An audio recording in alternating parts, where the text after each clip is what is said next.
咱的女性朋友防日头晒，唔通防了伤过头哦。讲这个维生素 D 是胚胎调层甲发育的重要物质。台中有妇产科调查过去一年，将近4000位的女性，结果发现只有18%的女性体内的维生素 D 有符合到联合国的标准，啊有35%的女性体内维生素 D 的浓度拢伫个20%以下，拢偏低。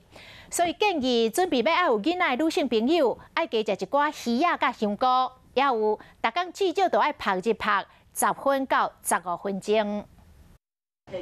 防日头晒的保养品、雨伞、帽啊，真侪爱水的女性，为了当让皮肤白泡泡、幼咪咪，伫咧热天拢真够保养。不过医师就提醒，日头晒伤少，可能互维生素 D 无够，安尼就会较袂生。维生素 D 它会影响到我们卵子里面的粒线体，假如呢维生素 D 不足的话呢，粒线体的这个功能就会缺乏，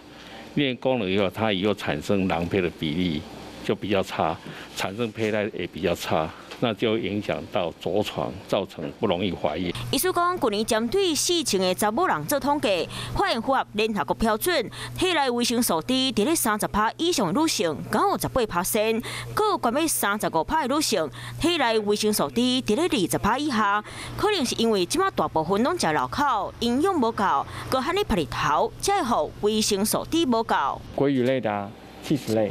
像是鲜科、木耳，还有像是香菇、蛋，